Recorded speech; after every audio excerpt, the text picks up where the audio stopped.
The Chicago Bears just selected Caleb Williams at number 1 overall, and then 8 picks later picked Rome Odunze, wide receiver out of Washington. We'll take you through our initial thoughts. This is being recorded pretty much live right after the fact on this episode of Bear With Us.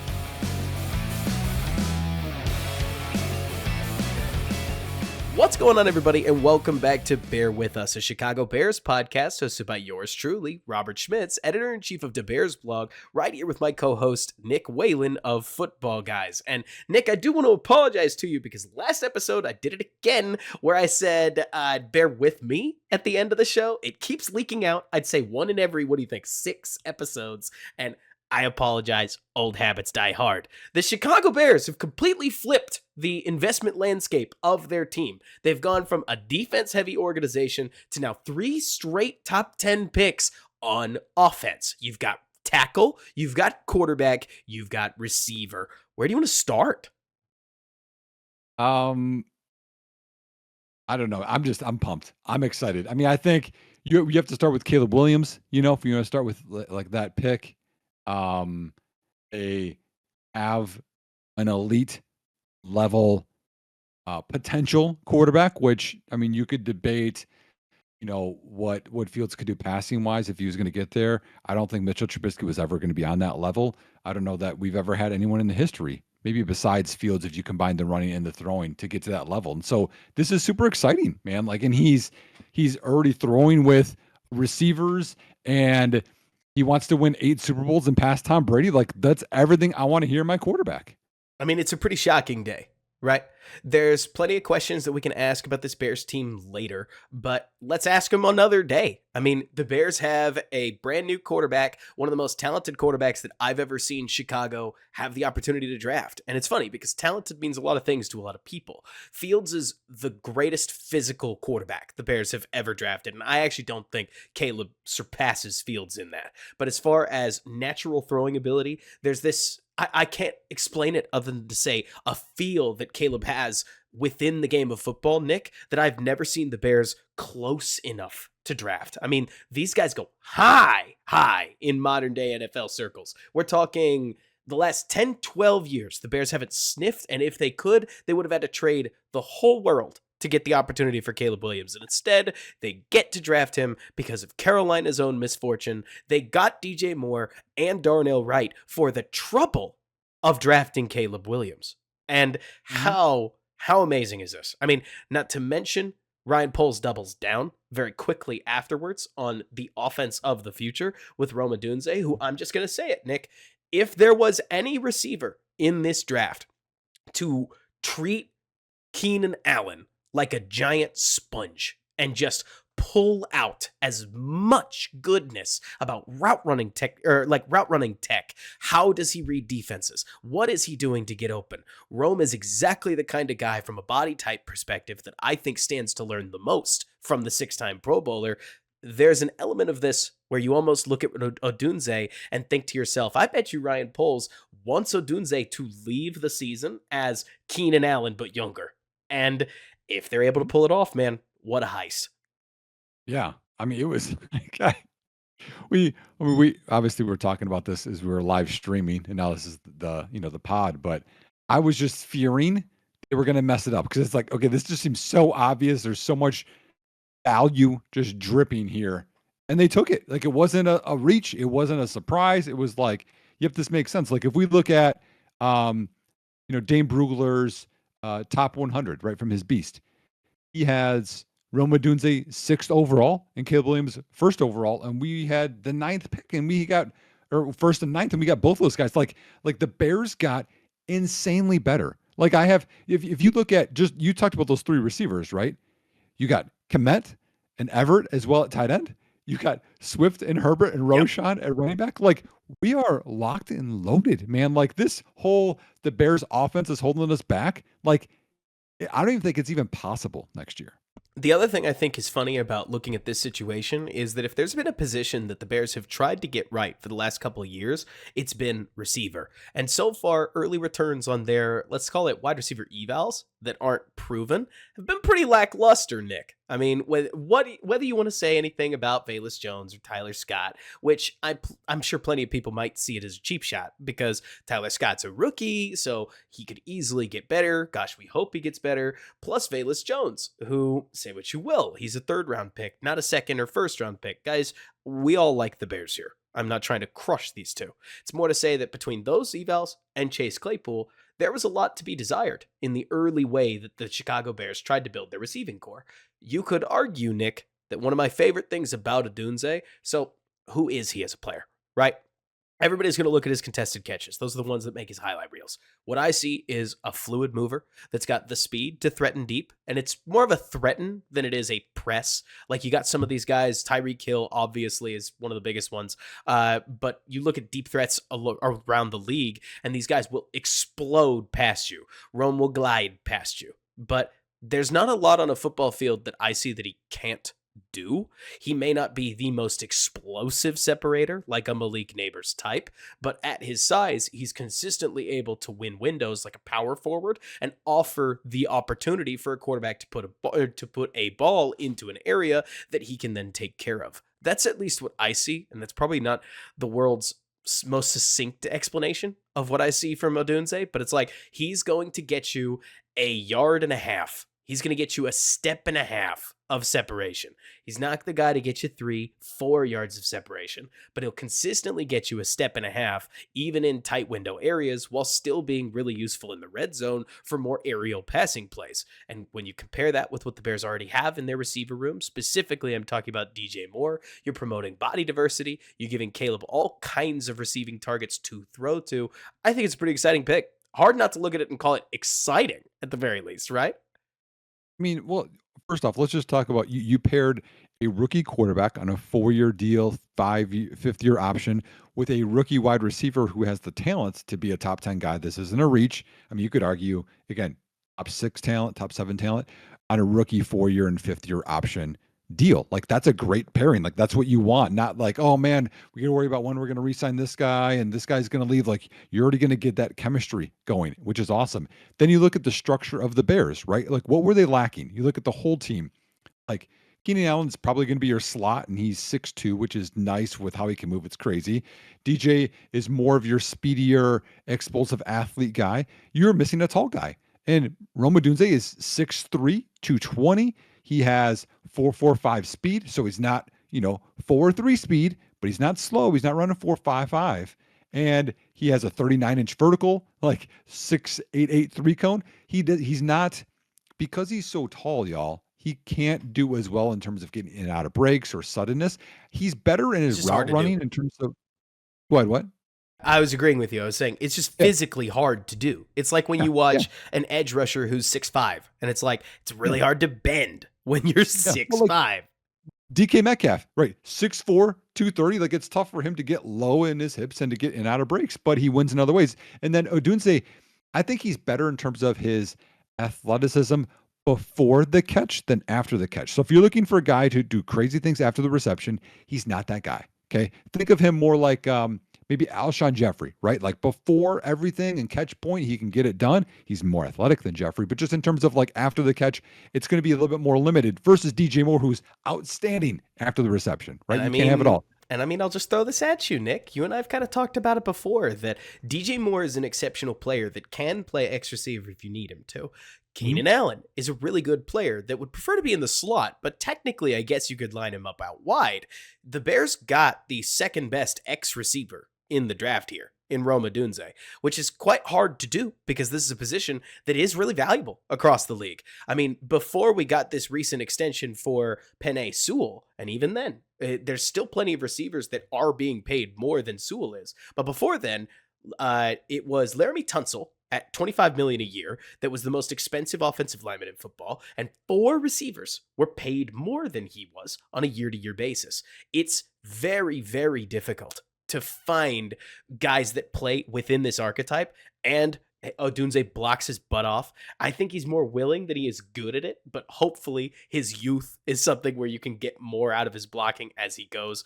I mean, from a narrative perspective, Nick, how do I not get wrapped up in the fact that we find out this week that all of Odunze's favorite young players are Bears? Specifically, we're looking at Devin Hester, Brian Urlacher. This guy, you would hope he knows the history of the team, all that Right. ooey gooey stuff that doesn't really matter, but it's so fun to be a fan of Mhm. somebody that you feel like knows you, right?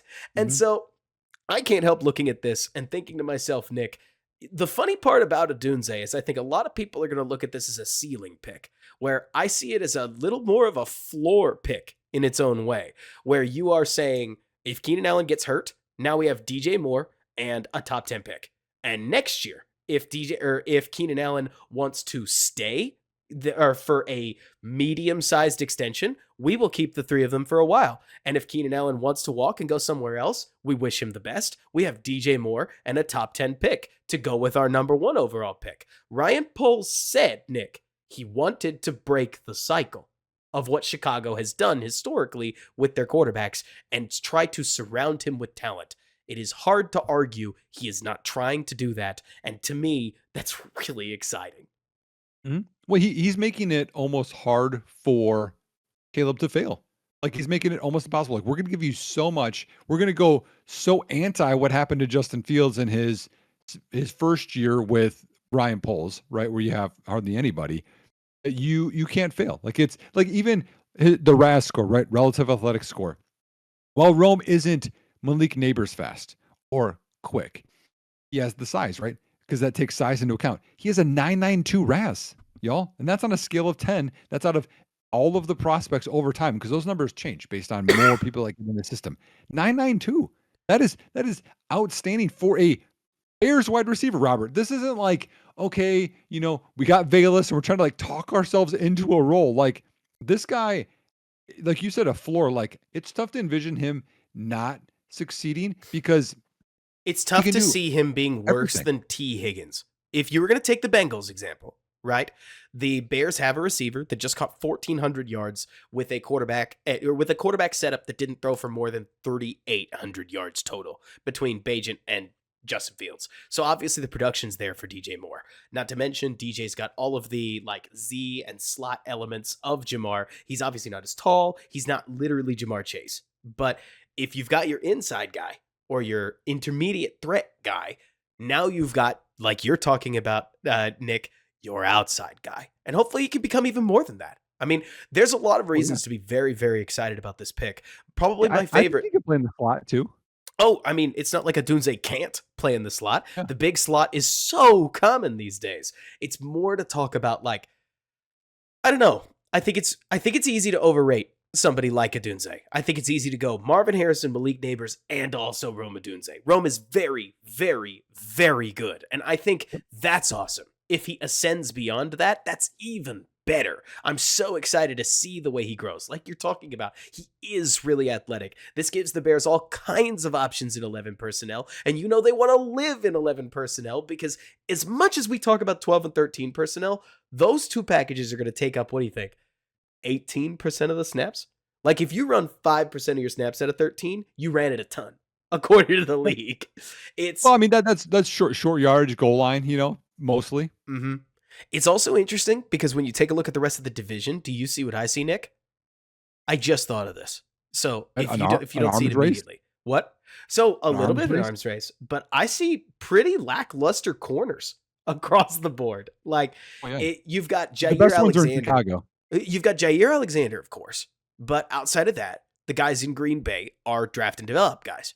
Then in Detroit, you've got as best they can find, but now you've got legal trouble going on with Cam Sutton in, if memory They cut serves. him already. He's gone. He's gone. And so Detroit's trying to scramble while Minnesota doesn't have any corners yet, so to speak of. We got plenty of the draft to go. We just watched pick number 11. Have you seen what happened with pick number 12 yet? No way. I have to comment. The 6 quarterbacks have gone on the first 12 picks. You're kidding me. Bo Okay. Nix went to Denver. Bear with us, audience. I just realized Bo Nix went 12. Man, Nick, can you talk I've been about holding that in, man, this whole time. that? Feels to me like, I don't want to say a panic pick, but that feels like an, oh my gosh, 5 quarterbacks just went. We like this guy. We got to take him, right?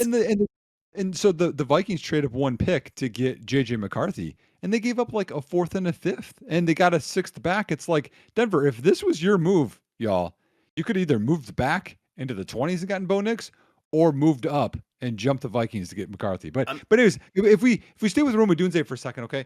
Other things, y'all. So we talked about his size, right? He's not a small person. He has a good vertical, so he can win the jump balls. He's also still 21 years old. He turns 22 in June.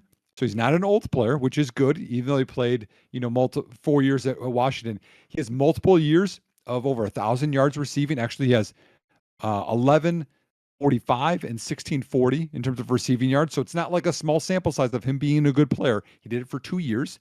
And Robert, like you talked about in terms of surrounding Caleb Williams, with Rome, like it was already going to be the best situation for the first quarterback ever without Rome. You add Rome in there. Think of, I can't, again, I'm biased, so you have to talk me out of this, okay? Is there ever a better trio for receivers, maybe in NFL history? Like you look at the Colts, they had.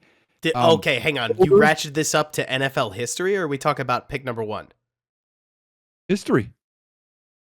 I would really struggle to immediately say these 3 are the best receivers in history. That is for one team. So I have 2 examples, and you can pick. Okay, the Colts, they had for Peyton at one point, they had an older Marvin Harrison, a young Reggie Wayne, and then they had Stokely and who else? They tried to get a first round pick, the Gonzalez guy for the Ohio State. He didn't really turn out for it. So that's one. Okay. Or you can go with the 98 Vikings. So you have rookie Randy Moss, you have Chris Carter, and you have Jake Reed. I'm honestly going to tell you I don't know. Because, I think Jamar Chase, T. Higgins, Tyler Boyd is a really good setup. But it's funny, right? Because Keenan Allen right now is going to be a super duper hot name brand. I'm really excited about what he can bring to the Chicago Bears. Do we know what he's going to look like at 31, 32? I guess technically no. Right? But based on what we saw last year, he's an extremely good player. And then Rome's a top 10 pick. Like right now, Nick, in the world of projecting forward, you can take the rosiest projection possible and they all sound amazing, right? Either way, at the end of the day, whether it's the best ever, the bar is pretty low for what does the surrounding core or what does the cast look like around a number 1 overall pick. And the Bears have pretty quickly made a bid for this is the best team assembled around a number 1 overall pick for his rookie season, maybe ever.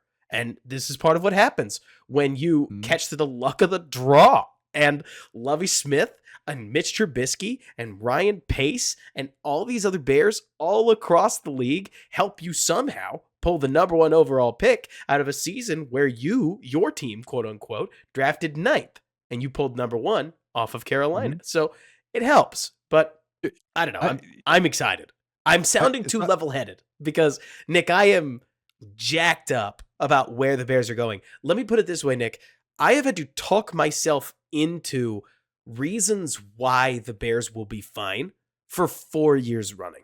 I've said, if this happens, if that happens, if Trubisky takes a step, if Jalen Johnson doesn't get hurt, if Eddie Jackson rebounds from his ankle, if Tevin Jenkins stays healthy this year, if Tevin Jenkins lives up to what we paid for him, given that we traded up for him, if Fields hits the ground running, if Mac doesn't get hurt this year, we've been there, Nick. We've been down this road. And the Bears are very quickly building a team that I'm just confident that things can actually go wrong this time. And as long as certain things, certain really bad things that I'm not even going to say, don't go wrong injury-wise, they should be pretty good because they're building a deep team that's still short a pass rusher. They're going to have to figure that one out. But they're building a deep team with an eye on now and the future. And let's not forget, Nick, because they didn't trade up, yet, I guess technically, they still have their whole war chest in 2025. Of draft picks. They still have a ton of cap space. This is just great. I never thought I'd see the day where the Bears would properly prioritize offense in an offensive age. And here they are. Yeah, I'm sorry, I'm just getting so many text messages, like I'm sure you are as well. That's because So, it's your guy getting yeah, taken at 13. It's your well, dog. It's your I guy. know. I know. He's gonna eat. I love Brock Bowers. Okay, so dream with me, okay, Robert. Okay, I know this is gonna be a pod, and people are like, Nick, you're going crazy. Okay, let's go back and look. Okay, the '98 Vikings. Okay, with Randall Cunningham and Brad Johnson as the backup. Okay, Yep. they had rookie Randy Moss, who was outstanding. By the way, I love Randy Moss. I'm not taking away from him.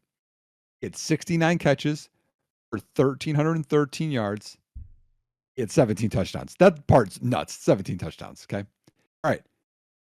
Chris Carter had 1,011 yards. So now what you'd think, he's age 33. He had 12 touchdowns, 78 receptions. So, and then Jake Reed, their third, he's 31 years old. He had 34 receptions for 474 and 4 touchdowns. Their tight end had 522 and 5 touchdowns. Like, I think Randy Moss, 17 touchdowns. I don't think, DJ's going to get that. Okay. But let's say he gets 1,200 yards. I don't know. Right. Can Keenan get 1,000? Yeah. And Don't do this to me. Don't do this can, to me. can Rome get 474? Yeah. Don't do this to me. Can Komet get 522? Come on. Nick, don't do this to me. 98 Vikings, baby. Okay. All right. Don't do this to me. Let's go further. Okay. You're going to make the case, but if you're not careful, Nick, this is a positive podcast. I'm excited, but I do want to warn you with a tongue in my cheek. What you are doing is laying the expectation for a 4,000-yard season. Like you're about No. So they're just gonna have the greatest receivers ever, but their garbage quarterback isn't gonna throw for an above average amount of yards. No. I'm not saying 4,000. I'm saying 4,500, Robert. Okay. We're Strouding it. We're all the way to Stroud. We are. Okay. He's gonna break records, baby. Okay, but look at this though. Okay. Let's go with the 2004 Colts. Okay, this is number one. Throw for 4,000. Throw for 30 touchdowns. Oh my gosh, Nick. Like, I'm so sorry to cut you off. Do we realize, Bears fans, what we might be about to watch? You might see Ian Rappaport tweet out in mid-October, Caleb Williams has shattered the Bears' rookie passing record with 12 total touchdowns. And then a couple weeks later, he'll say Caleb Williams is the new rookie record holder for yardage thrown by a Bear with 2,300 passing yards. And then you play a couple more games, Nick, and then Caleb Williams is the first Bears quarterback to throw for 4,000 yards. And then a couple weeks later, we hope, Caleb Williams is the first Bears quarterback to throw for 30 touchdowns. And if it all happens next year, Caleb is not going to leave you alone on your television set. You're going to be watching baseball in March. And Caleb Williams is going to come and try to sell you insurance. And like, I mean, look at the chat right now. Shoot for the moon, believe it. Like, okay, all right. Let me keep going. Okay, all right. 2004 Colts. This was the record-breaking year for Peyton. Okay, he had, and I'm not putting this out there. He had 49 touchdowns, y'all. Okay, 49 touchdowns, 10 picks.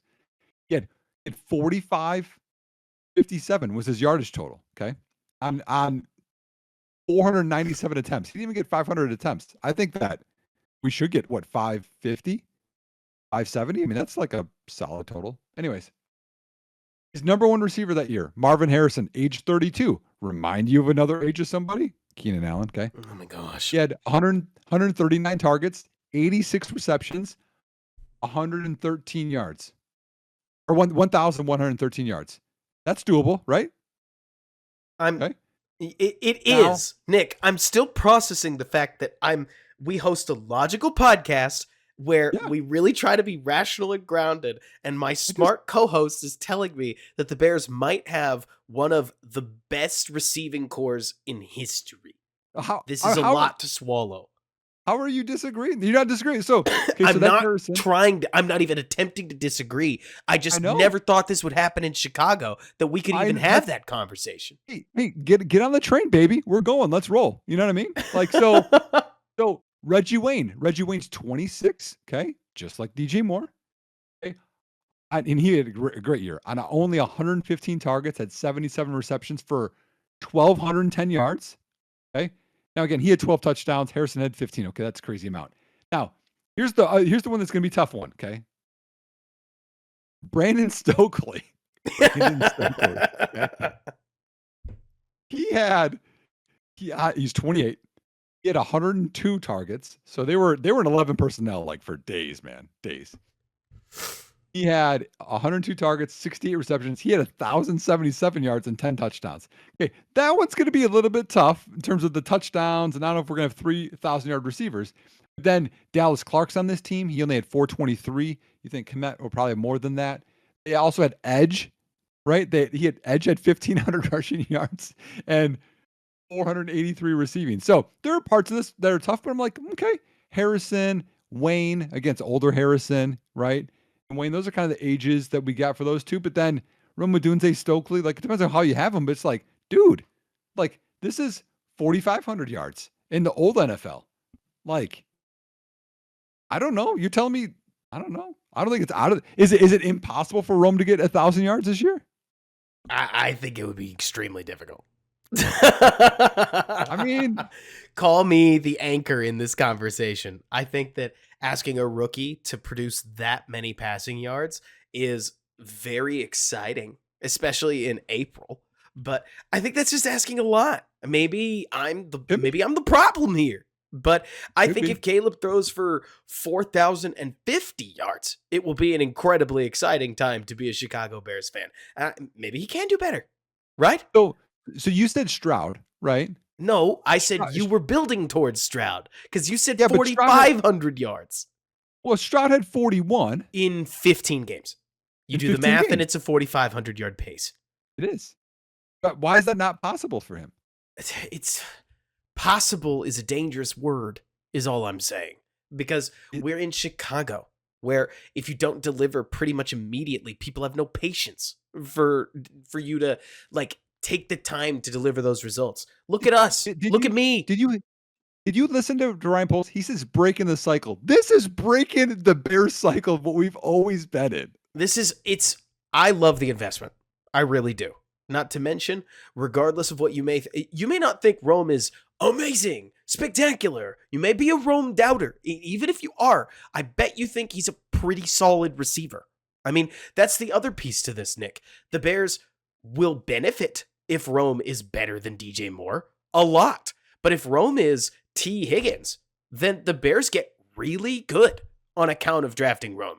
People are going to forget that with number 1 and number 9, they kind of can treat this like a bonus pick, and it's hard to argue they didn't take BPA. We love it when teams take BPA, and they also took a position of future need. Because in 2025, if Keenan wasn't on the team, this wide receiver depth chart had left a lot to be desired. So they prioritize offense. They give their quarterback a chance to grow with the young receiver that he obviously already likes. There is, I think, a lot to be positive about here, even if you're a doubter, which is the best part, right? Even if you take, to me, the most negative light possible, I sit here and think, whatever you think of Rome Odunze, if Caleb wants to throw to him, and Caleb is what we hope he is, then I think Rome's going to be just fine.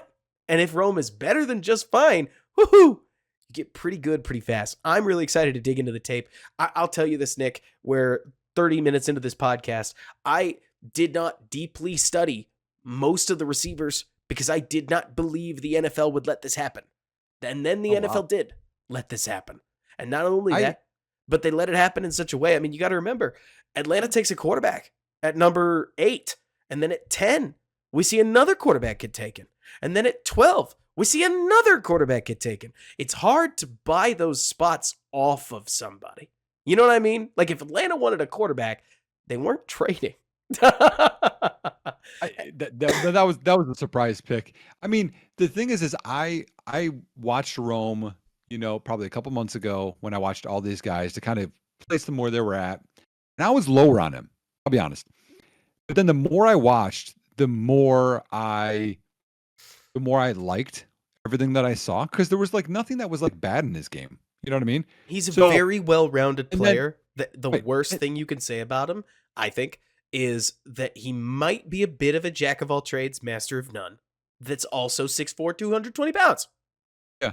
But then I watched him again actually this last week, and I was like, okay, well, let's just see if they, because there was the things of like, okay, move up to 7 to get him or 8, or maybe he'll be there at 9. And watched him again. I was like, man, there's just like so much that because again, the sample size is so big. It's not like, well, he made like one David Tyree catch and he, The ran Keon past Coleman whatever. thing. Like, I love Keon, yeah, but yeah. where you look at him and you say, well, you have these sweet moments. What about everything else?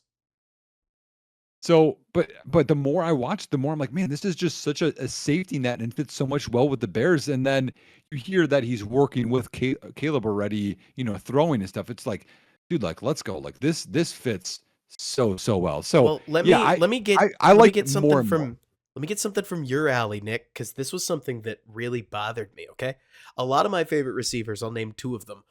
I really liked what I saw from A.D. Mitchell's tape. I really liked what I saw from Keon Coleman's tape. I think Brian Thomas Jr.'s tape looks incredibly athletic. Right? Obviously, I liked a lot of what I saw from the top three receivers. They're the top three receivers for a reason, right? But more what I'm trying to get at, Nick, is then I saw a bunch of fantasy guys on Twitter talking about a stat called yards per route run in college, Mhm. which I immediately realized a lot of my favorite big X receivers were well below 2 yards per route run and dangerously close to 1 yards per route run. And then they circled that part of the graph and they said, here's a history at that number. And it's all a bunch of receivers that were very exciting and did not work out. And then they go, and here is this category that Rome Odunze is in, where it's what, above 2 yards per route run, I think it was. And it's a whole lot of very productive receivers. I mean, I'm going to ask you this, Nick, because I think you know a little bit more about like fantasy analytics than I do. Yep. But Rome's production profile is stellar at Washington, which that matters, right? Mhm. Yeah, I mean, the thing that you like, I mean, I think you'd like to see uh, a little bit more in the route tree, but at Washington, they ran a lot of stuff, He ran a lot of and stuff. He comes out of the slot. He comes off the X position. Like he Mhm. comes in motion more off Yep. or plenty of times. Like Rome did a little bit of everything. Yep, and I liked I mean, you go down the list, like, I liked his releases, I think were better than I thought initially, his routes were better than initially, and it's tough because, y'all, like, you can't compare him to Malik Neighbors. You can't compare him to Lad McConkey because, like, he's just bigger, like, you have to do it all from the same size and how they go, but you're right, in terms of yards per route run, in terms of contested catches, like this guy wins in so many areas that even if Robert, let's just say he doesn't become a superstar, he doesn't become elite, okay? But he's good. He's he's Mike Evans, okay? 1,000 yards every year, right? He might have one year where it's up to 13, whatever, but he's 1,000 yards every year. And with a quarterback that what we think could get to a certain level, he's going to get 8 to 12 touchdowns a year. That's pretty good for the ninth pick. Now That's what that's like again, he could again, anybody could bust. I understand that, but I think he has such a high floor that you're looking at like 800 yards is like his floor to me. that's what I'm saying. And not to mention, like, okay, so maybe somebody's gonna tell me that I'm turning my brain off when I say this, but there is a certain point, I think, where you look at Caleb and the fact that he's already formed an incredibly fast attachment with Rome Odunze. And Nick, oh, you may hate this logic. Jordy Nelson was fine, okay? Like, as far as athleticism goes, like, he's a big dude that could get into the right areas, and Aaron Rodgers loved him. Aaron Rodgers could tell you where Jordy Nelson is right now. I mean, their connection was strong enough that it was like he had a GPS tied to Jordy Nelson at all times. And to me, there is something to be said, Nick, for if you've got that guy at quarterback and he likes a receiver, that receiver is going to produce, right? And not to mention, if you're surrounding your quarterback, not just with talent, but with people he likes, I don't know, man. Like, I'm sitting here trying to almost take the doubter's position because I am so excited by what is happening that I'm Yeah. trying to poke disbelief holes. Is that obvious, Nick? Like, I'm excited. I want to prove to myself that this isn't like last time. Almost. Yeah. This Yeah. is this is potentially. I mean, this is a whole new direction. It feels like Yeah. I haven't seen this kind of offensive investment since Tressman, and with Tressman, the defense fell out of the bottom, and Yep. it was just abysmal to watch. Yeah. And But I think what you said, investment is the word here. Like, you look at what Poles is doing, he's intentional with making the offense a priority, with investing around Caleb, like doing all of the things where, like, okay, if you're making a fantasy team, Robert, right? And you wanted DJ Moore to get the most yards possible. This isn't what you do. But we don't care about fantasy, y'all. This is about like what Caleb can do. So it's like, yep, we'll give you the veteran, we'll give you the guy who's already been here and done it. We're going to give you the rookie. We'll give you all of that. Oh wait, hold on. You want a better backup tight end that won't drop that pass, Robert Tunyon, right? You want a better pass catching running back? Like, he's doing all of it to make this baby work. And that's the exciting part. Like, I think that the floor for the offense even is way higher because of all of these moves. I it's hard for me to disagree, which is something I'm shocked I'm saying about a rookie quarterback and a rookie, like an awesome looking potential rookie receiver. Can't wait to dig deeper into what and who Rome is because I've watched like 2.5 games and then a couple other scattered Oh, really? moments where I was watching somebody else. Yeah, I mean, I have a child. I only had so much time, and I really was locked on to the idea that the Bears wanted to trade down and draft a pass rusher, partially because I did not think that Atlanta was going to take Michael Penix. But Yeah. that's life. Can I? How about this before we cut this? And I know we're going to keep our live thing going, but how about I give you a fun trivia fact on Rome Odunze? I would love one. I would love one, Nick. So his name is Rome because his dad is a history buff and loved the Roman Empire, so he named him Rome off of that. By the way, first of all, that's awesome. When you thought first defensive player drafted, did you think Laiatu Latu? No, and I saw this, but I wanted to wait because I know we're talking about the Bears. But yeah, Hey, it's been a crazy draft. I mean, you want to talk pure tape? Latu is the first guy. Yeah. So Obviously, this talks maybe medicals. Right? obviously the Colts here feel comfortable with his medicals, and Yeah. good for them.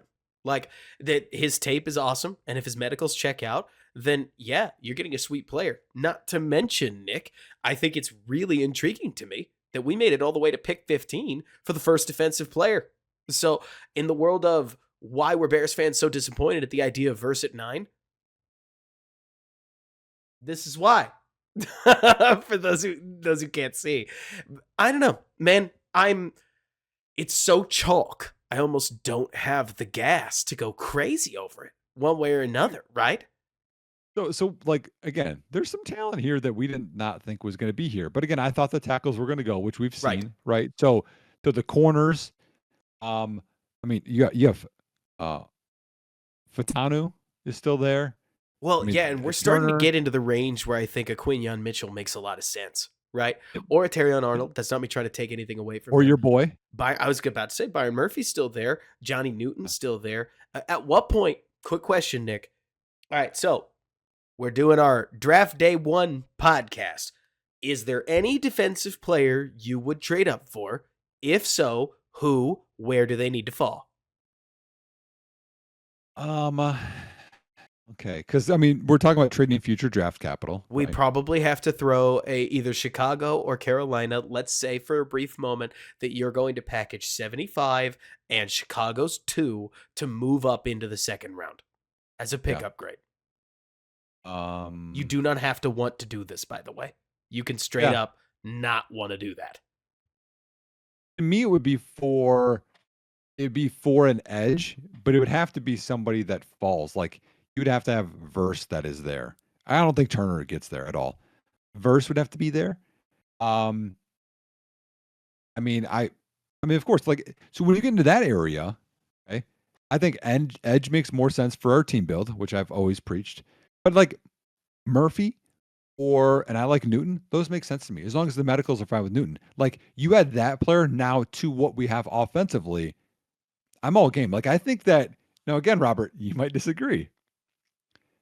I think we're a little bit pedals down right now on 2024 season It feels that because way, doesn't it? Like yeah, this is because you have Keenan, right? So like, I mean, you also could say, okay, what? I mean, you could extend Keenan. Like that's still possible. Maybe not likely, but it's possible. But like now it's time to get your Carl Lawson, maybe trade up, add in a few guys on defense because the O line picks would be for future now. They wouldn't be for next year. So to me, that makes sense. How about you? Is there a guy that you would? I mean, that could realistically fall to round two. so it all depends, right? I feel like I learned a hard lesson, and anybody who was watching, I mean, you would have had to been watching the Talking Giant stream that I was on, which I just have no idea how many Bears fans were actually going to do that, right? But so if you saw me in the mid-second round last year, I learned a very hard lesson, Nick, because starting around 40, there was like 9 guys I loved at 52 that were all still there at 40, and one by one, bang, bang, bang, bang, bang, bang, bang. Keanu Benton, Cam Smith, like Joe Tipman, bang, bang, bang, bang, bang. All my guys just fell off the board. And so Yep. part of me looks at this, Nick, and says, well, it'd be easy for me to look at you and say, yeah, if they can draft Johnny Newton, then, or at 40, I'm all ears. If Byron Murphy falls to 30, I'm all ears. But the truth is, Nick, chances are it's probably just going to cost too much. Chances are Yeah. the more prudent move is the smarter move. I mean, Well, Tej Smith, I will say this. yeah. I will say this though. Sorry to cut you off. Is if you look at around 75, okay. If you think of the guys that are going to be there around 75, I don't really love those guys. Now again, players will always fall, and I understand that. When you look at like that honey hole of getting that guy that you think could make a difference, now that you're probably not going to go receiver at 75, okay? Oh no, Nick. I Nick, mean, I can make you more excited than you already are. Rome Odunze on playing alongside DJ Moore and Keenan Allen. What do you think he said? I don't know. What do you want to guess? What do you want to guess? He said. He's going to love like learning from them or something. That is actually what he said. Yeah, he said he said the possibilities are endless on what I'm able to learn. There are already 2 very established elite receivers in the league. So Yeah, you nailed that's my guy. it. Maybe Hey, that's just Boys, coach speak. boys, I hate Oh, boys. Jeff. I hate to break news to you. Byron Murphy is going to Seattle. I was just going to say that one. Robert, That's where he's headed. He's going to Seattle. First of all, I don't remember a draft quite like this. 6 quarterbacks in the top 12, and not a 6 quarterbacks in the top 12 where they're the biggest stories coming in. For Penix and for McCarthy and for Bo Nix to end up sort of infiltrating this group and getting out in the top 12 is remarkable. It's a remarkable draft, and we all know 4 of these guys are gonna fail. That's just how this goes. I mean, the likelihood of half of them hitting is not good. 4 of these guys are likely to fail of these top 6. So it's a wild scene in the NFL to have no defensive players off the board in whatever it was, 13 picks. It's absolutely a crazy draft, but it shows you where this whole process is going. It's wild, Jeff. And by the you- way, I'll just close this up real fast. Nick, you got anything? you close this up. I'll just talk about this. Perfect. All right. Guys, if you listened, thank you so much for checking this out. Pass your podcast along to everybody you know. We can only grow because of your support. If you're watching on YouTube, give it a like. If you're listening on any audio setup, I don't know, favorite it. 5-star review. Sometimes I forget what all these different platforms have out there. But thank you so much for checking this out. And thanks so much for bearing with us.